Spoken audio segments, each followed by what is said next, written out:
Capítulo 6. Un herido en la fiesta.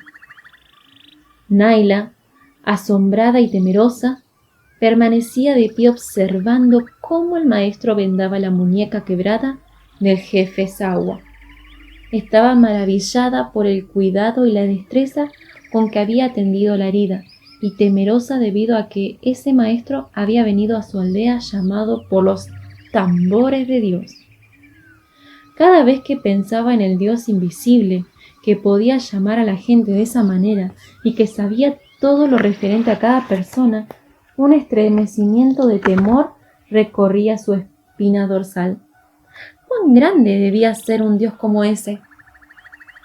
«Quédate aquí, cuídalo», encargó Puyi a la madre. «No le permitas moverse. Sostén su mano de este modo hasta que yo vuelva». Puyi descendió hasta el río por la escalera de troncos y regresó enseguida con un paquete lleno de cosas extrañas que había sacado de su bote. Naila vio un rollo de tela blanca suave como el kapok, frascos, potes y latas que contenían, según explicó Puyi, diversas clases de medicamentos. Ni Naila ni su madre, ni ninguno de los aldeanos que se habían arremolinado, habían visto nunca nada semejante a esos medicamentos. Todo parecía tan limpio. Puyi desplegó otro trozo de tela blanca y lo untó con el remedio. Cuando terminó de curar la mano de Sawa, la entablilló con listones de bambú acolchonados, que sujetó con una venda de tela blanca y limpia. Entonces desató lentamente el torniquete que había ligado anteriormente alrededor del brazo herido. Después de volver a poner en el paquete todas sus medicinas, Puyi se sentó al lado de Sawa y allí quedó durante largo rato, sin decir nada. Todos los habitantes de la aldea que no habían participado en la fiesta retornaron a sus tareas. Comenzaron a limpiar la casa y a preparar alimentos para la cena. La madre de Naila se fue a terminar de cocinar, pero la niña permaneció sentada con Puyi. Poco a poco se fue calmando. Comprendía que el misionero le había evitado a su padre un gran bochorno y un gran problema, y con una medicina tan poderosa seguramente la mano de Sawa quedaría sana y salva. Todavía seguía pensando en la forma en que había venido Puyi.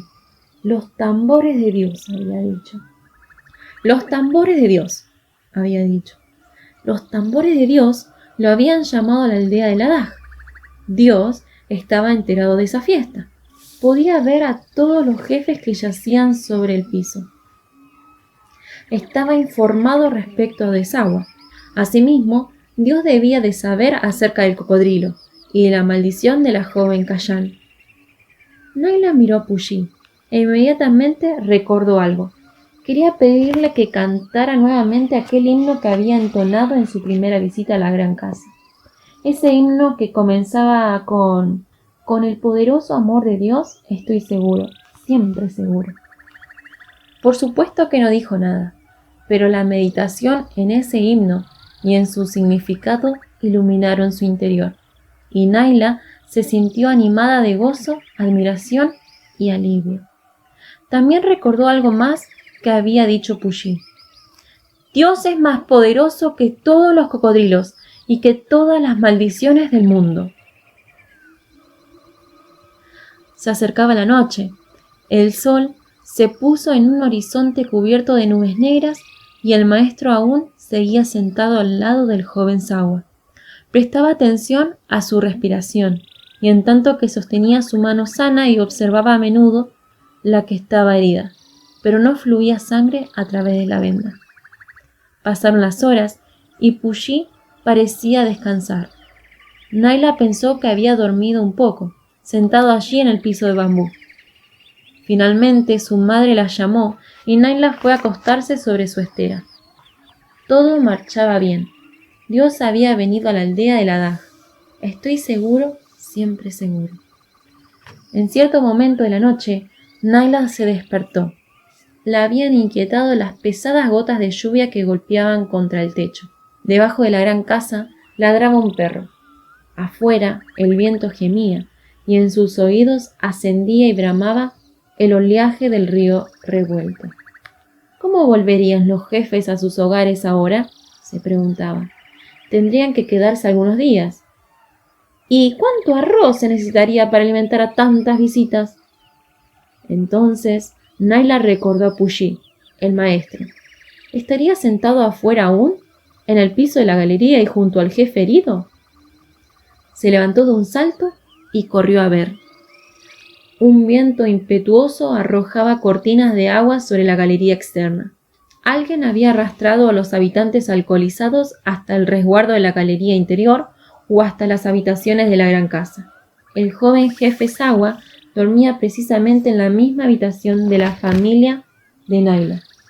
Puyi, el maestro, no estaba allí. Entonces, Naila se dio cuenta de que estaba amaneciendo.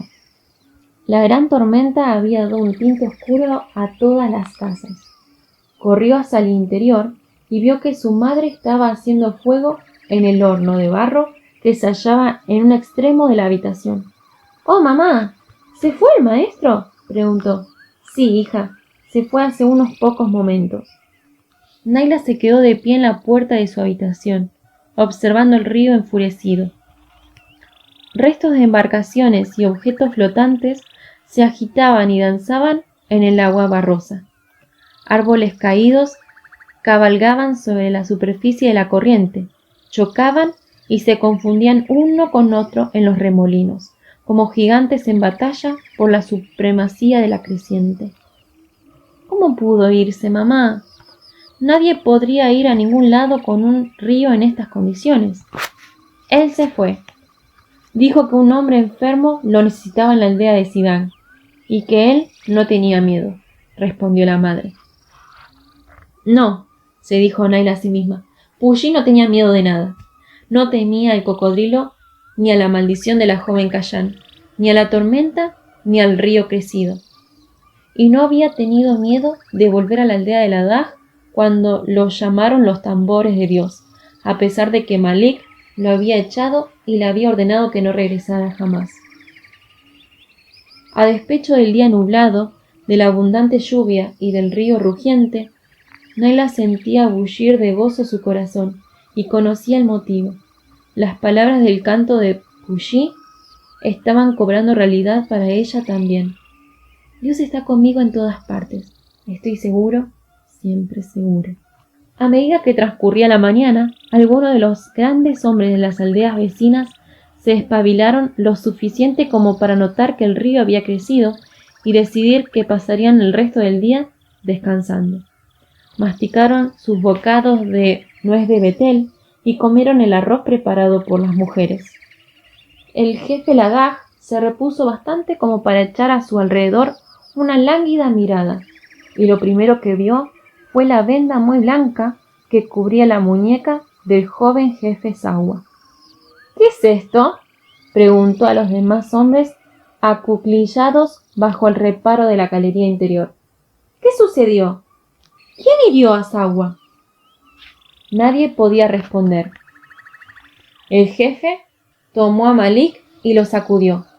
El hechicero despertó furioso. Se sentó, miró a Ladaj, luego a la tormenta y entonces a los dignatarios de miserable apariencia que estaban sentados masticando nuez de betel.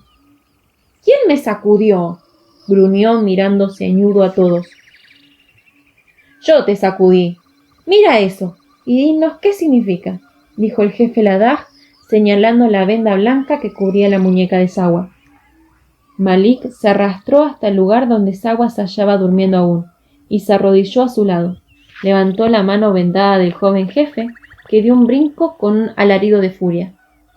Con su mano sana dio a Malik un golpe tan violento que éste cayó sobre el piso de la galería.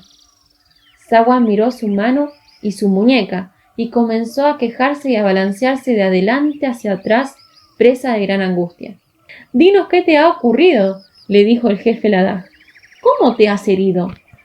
Sawa no podía contarles nada, porque no recordaba nada. Ninguno de los jefes ni de los hombres principales de las aldeas podía recordar nada de lo sucedido desde el día anterior.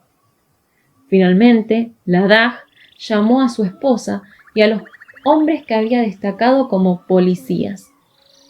También ellos habían estado descansando, pues la obligación de dominar a un grupo tal de hombres embriagados había sido difícil y cansadora. «Díganos, ¿qué significa esto?», inquirió la Daj. Los interrogados contaron al jefe de qué modo se había quebrado Sawa la mano y cómo se había herido de tal manera. Señalaron el lugar en el que estaba roto el piso, junto al gran poste que sostenía el techo. Describieron la grave herida y mostraron al jefe las manchas de sangre que había aún en algunos sitios. ¿Quién de ustedes envolvió su muñeca herida y la entablilló de este modo con bambú?, preguntó la Daj. Entonces su esposa tomó la palabra.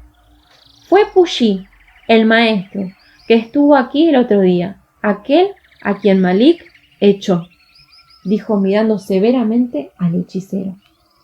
«Llegó inmediatamente después de que Sawa se había herido. Lo llamaron los tambores de su dios, y él supo que alguien estaba lastimado en esta aldea». Naila notó que el rostro del brujo volvía a la vida lleno de ira.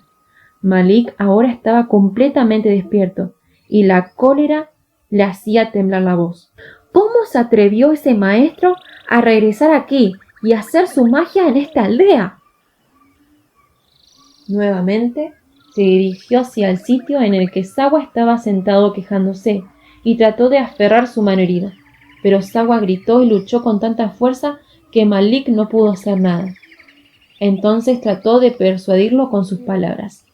«Esta es una magia peligrosa», argumentó el joven jefe. «Serás maldito por cada uno de los malos espíritus de este río si permites que ese trapo blanco permanezca alrededor de tu brazo. Deja que te lo quite».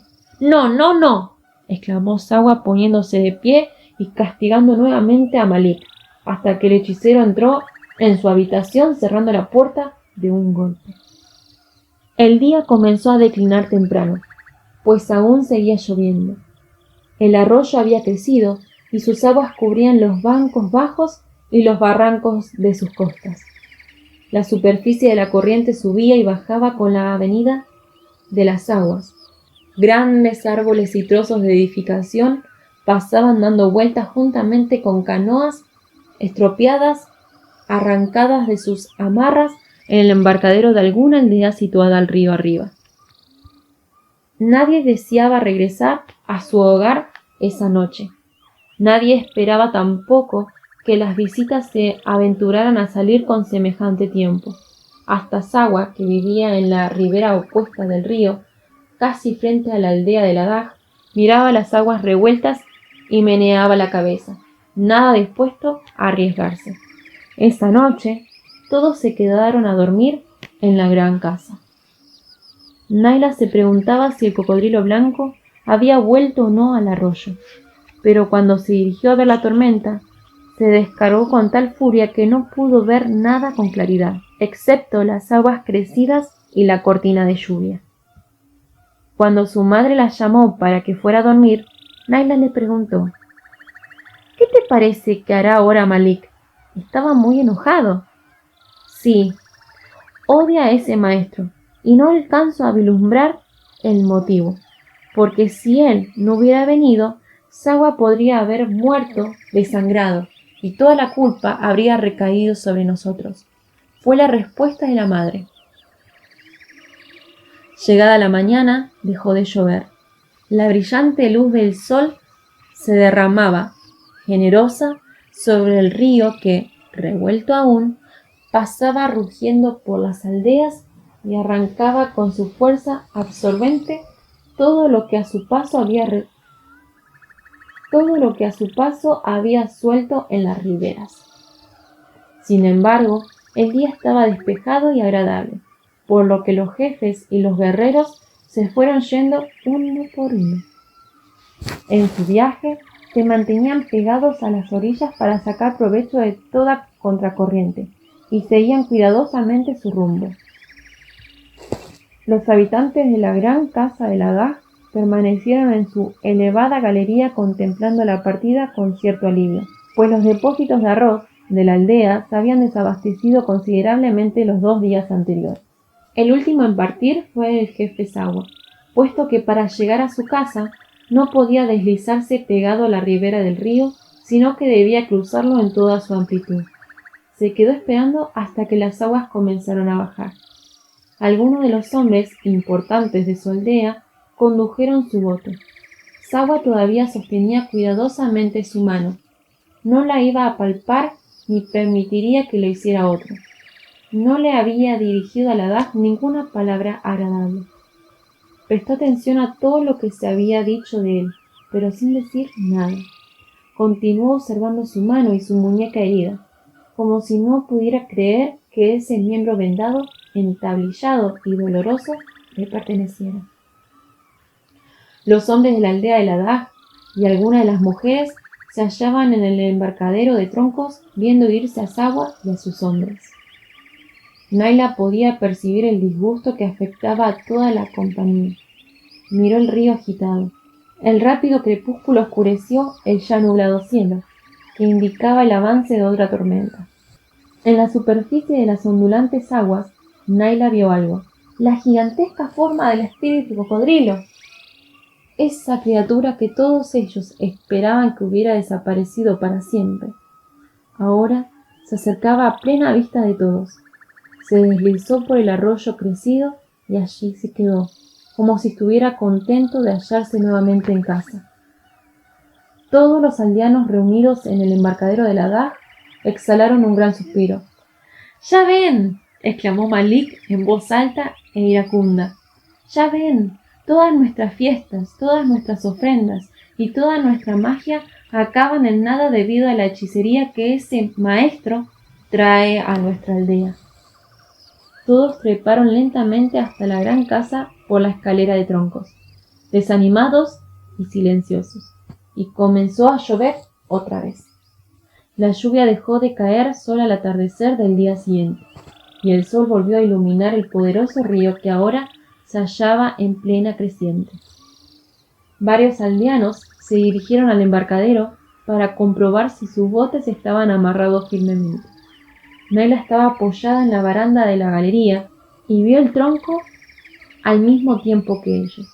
Se trataba de un enorme árbol caído y llevado por la corriente con sus retorcidas raíces al aire. El tronco fue arrastrado por un enorme remolino que se formó precisamente frente al embarcadero de Ladaj. Ese remolino existía aún cuando las aguas estuvieran bajas, pero en épocas decrecientes se convertía en un vorágine de fuerza arrolladora. Todos los troncos del embarcadero flotante de Ladaj habían sido atrapados por el ulok, así denominaban los dayaks al remolino, y giraban bastante cerca de la orilla, como para que los hombres pudieran enlazarlos y arrastrarlos hasta allí. Pero para comprender la lucha contra el gran tronco que flotaba en el río inundado, hacía falta los mejores cerebros y todas las fuerzas de la población entera. Si se dejaba que el tronco continuara girando, podría acercarse más y más y romper las amarras del embarcadero. Por otra parte, una vez expresado y dominado, ese enorme tronco constituiría una valiosa adición al embarcadero. Había buenas razones para que todos los hombres de Ladaj se precipitaran hacia sus botes y abordaran la presa flotante. Los hombres ascendieron deprisa la escalera y descendieron trayendo los remos que guardaban en las habitaciones interiores. Corrieron hasta sus botes en tanto que las mujeres bajaban hasta el embarcadero con pértigas en sus manos. Cuando el tronco giraba peligrosamente cerca del embarcadero, las mujeres lo empujaban con sus varas y lo enviaban al centro del remolino. Naila bajó con su propia vara, contenta de poder hacer su parte junto con las mujeres mayores a fin de proteger el embarcadero, hasta que los hombres pudieran dominar ese tronco gigante. La excitación iba en aumento.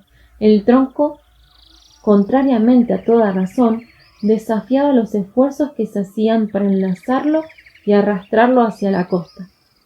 Toda vez que parecía que los hombres de Ladaj habían conseguido dominarlo, se desprendía de ellos y continuaba dando vueltas en majestuoso viaje. Por fin, pareció girar hacia el medio de la corriente. Pocos minutos más y estaría demasiado lejos como para poder enlazarlo. En ese momento, la hada llamó a Naila. «¡Ven, hija! ¡Te necesito!». La hada condujo su bote hasta el embarcadero para que Naila pudiera subir y sentarse a su lado. Con pocos y rápidos golpes de remo alcanzó el tronco. Colocando la canoa a lo largo de este, indicó a Naila que saltara sobre él y que amarrara una cuerda bien resistente a las ásperas raíces. Naila obró según lo que se le había ordenado, pero al saltar sobre el tronco, éste perdió su escaso equilibrio, se tumbó y se dio vuelta en un instante. Naila se aferró de la raíz más cercana y desapareció bajo el agua.